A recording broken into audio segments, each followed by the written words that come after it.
אני שונא ללכת לבנק. בוקר טוב. בוקר טוב. נהדר. כבר יש המון אנשים. להזמין תור. לשבת ליד אנשים מוזרים. כשאתה מתיישב ומשווה את המספר שלך למספר שנמצא בטלוויזיה, אתה יודע, אתה הולך לשבת פה הרבה זמן. כשהתור שלך בעצם ייגמר תוך שנייה, רק אצל אנשים אחרים זה שעתיים. שתי בנות אתיופיות שיושבות מאחוריי מדברות אמרית, אבל מה שאני שומע זה בלה בלה בלה בלה בלה בלה. ואתה מתחיל להאזין לשיחות של אנשים אחרים שיושבים לידך. שלחו לך בדואר? טוב, אני אבדוק. יאה ביי. נועה? כן. אני מחכה למסמכים. תביא לי אותם. הנה, הבאתי לך. סתם עוד התרחשות בבנק שלא מעניינת במיוחד. מה עכשיו קורה?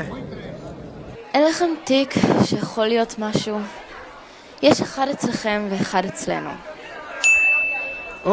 סוף סוף עברנו מספר, מעניין מי יקום. והזוכה הוא האיש שיושב לידי כמובן. שלום, אני נועה, ותשב בבקשה. כן, כן.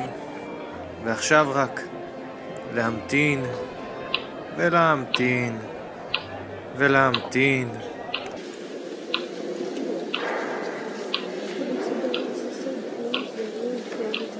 זה המספר שלי. איזו התרגשות, סוף סוף זה נגמר. היי, זה אני הבא בתור. שלום, אני נועה, ותשב בבקשה. שלום נועה. איך אוכל לעזור? אני צריך להפקיד את הצ'ק הזה. רק רגע. הנה הוא.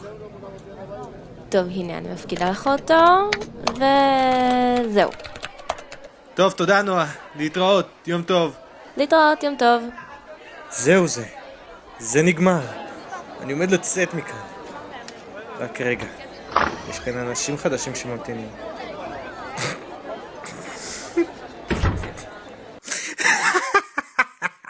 הם ירקבו שם לעד. לא.